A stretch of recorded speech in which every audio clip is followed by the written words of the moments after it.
கர்த்தருடைய பரிசுத்த நாமத்திலே உங்கள் அனைவரையும் அன்புடன் நாங்கள் வரவேற்கிறோம்.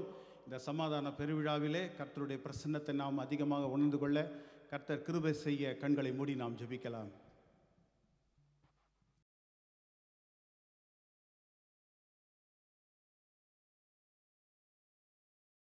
உங்க பேர் என்ன பிரதர்? என் பேர் குழந்தைசாமி. எந்த ஊர் உங்களுக்கு? நாங்கள் திருச்சி பக்கம் அரியலூர். இங்கே வந்து எத்தனை வருஷம் ஆகுது? நான் வந்து 8 மாதம் ஆகுது. 8 மாதம். உங்களுக்கு என்ன அற்புதம் ஆண்டவர் செய்தார்? போன தடவை நான் மீட்டிங் வந்தப்போ இந்த இடத்துல நடந்த கூட்டத்துக்கு வந்தீங்களா? அந்த பில்டிங்கில் நடந்தப்போ ப்ரேயருக்கு வந்தேன். சரி. அப்போ வந்து கண்ணில் பிரச்சனைன்னு சொல்லி சொன்னாங்க. எவ்வளவு நாள் கண்ணில் பிரச்சனை? அது ஒரு சின்ன பிள்ளைலேருந்து எனக்கு இருந்துச்சு. தலைவலி அடிக்கடி எனக்கு வரும். அப்போ வந்து நான் பாஸ்டர் சொன்னார், உங்களுக்கு எங்கெங்கே வியாதி இருக்கோ அந்த இடத்துல வச்சு ப்ரே பண்ணுங்க அப்படின்னாரு. நான் ப்ரே பண்ணப்போ நான் கண்ணில் வச்சு ப்ரே பண்ணேன். ப்ரே பண்ணி முடிச்சுட்டு பாஸ்டர் சொன்னார், கட்டாயம் உங்களுக்கு அற்புதம் நடக்கணும்னு என்னால் அறிய முடியாத ஆண்டவரோட அபிஷேகத்தை கொடுத்தாரு. அதுலேருந்து அந்த விடுதலை எனக்கு கொடுத்தாரு. அதை உணர்ந்தேன். பாஸ்டர் சொன்னார், எல்லாமே சாட்சி சொல்ல சொன்னாங்க. ஆனால் வந்து நான் என்னால் சொல்லாமல் இருக்க முடியல. ஆனால் வந்து பாஸ்டரோட நீந்தான் மகனே சொல்கிறாரு. சரி, நமக்கு தானே ஆண்டவர் அற்புதம் செய்தார். என்னால் உணர முடியாத சூழ்நிலை ஆண்டவர் அற்புதம் செய்த நான் பார்த்தேன்.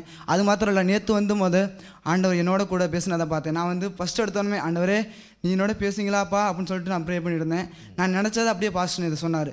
ஃபஸ்ட்டு ஆரம்பத்திலேயே நான் வந்து நைட்டில் தூங்கும் போதே எனக்கு வந்து எங்கள் அம்மா ஒரு ஆக்சிடென்ட்டில் இறந்துட்டாங்க.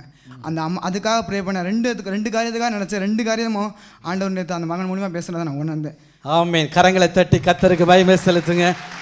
செப்டம்பர் சமாதானத்தை நான் உங்களுக்கு வைத்து போகிறேன், என்னுடைய சமாதானத்தையே நான் உங்களுக்கு கொடுக்கிறேன், உலகம் கொடுக்கிற பிரகாரம் நான் கொடுப்பது இல்லை. உங்கள் இருதயம் கலங்காமலும் பயப்படாமலும் இருப்பதாக. இந்த உலகத்தில் யாரும் சொல்லி இராத ஒரு வார்த்தை, வேறு யாரும் சொல்ல முடியாத ஒரு வார்த்தை.